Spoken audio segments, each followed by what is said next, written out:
got puppets, films and rhymes, tales from once upon a time. There's always a show, rain or shine, just look for the smiling caravan sign. Duck, the Great Western engine, worked hard in the yard at the big station. Sometimes he pulled coaches. Sometimes he pushed freight cars, but whatever the work, Duck got the job done without fuss. One day, Duck was resting in the shed when Sir Topham Hatt arrived. "Your work in the yard has been good. Would you like to have a branch line for your own?" "Yes, please, sir," replied Duck. So Duck took charge of his new branch line. The responsibility delighted him. The line runs along the coast by sandy beaches till it meets a port where big ships come in. Duck enjoyed exploring every curve and corner of the line. Sea breezes swirled his smoke high into the air, and his green paint glistened in the sunlight. "This is just like being on holiday," he puffed. "Well, you know what they say," laughed his driver. "A change is as good as a rest." Soon, Duck was busier than ever.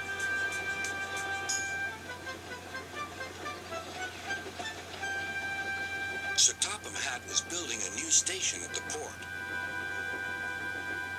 Duck pulled the heavy freight cars wherever they were needed. Bertie looked after Duck's passengers, and the other engines helped too, but the work took a long time.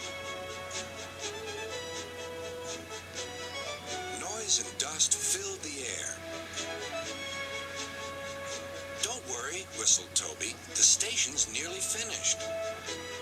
"And on time, too," said Duck thankfully. Duck felt his responsibility deeply and talked endlessly about it. "You don't understand, Donald, how much Sir Topham Hatt relies on me." "Ugh, aye," muttered Donald sleepily. "I'm Great Western, and I—" "Quack, quack, quack." "What?" "Ye heard? Quack, quack, ye go. Sounds like ye'd an egg laid. Now wheesht and let an engine sleep." "Quack yourself," said Duck indignantly. Later, he spoke to his driver. "Donald says I quack, as if I'd laid an egg." "Quack, do you?" pondered his fireman. He whispered something to Duck and his driver. They were going to play a joke on Donald and pay him back for teasing Duck. The engines were busy for the rest of the day, and nothing more was said.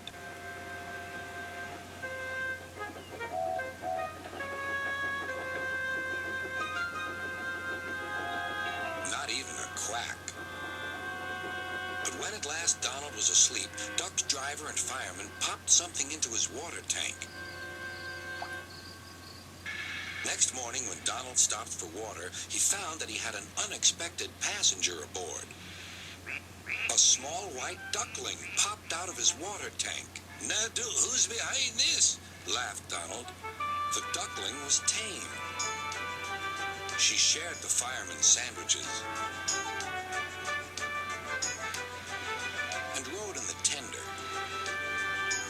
The other engines enjoyed teasing Donald about her.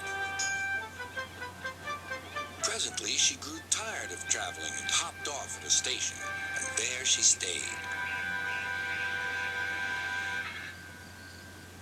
That night, Donald's driver and fireman got busy, and in the morning, when Duck's crew arrived to look him over, they laughed and laughed. "Look, Duck, look what's under your bunker. It's a nest box with an egg in it." Donald opened a sleepy eye.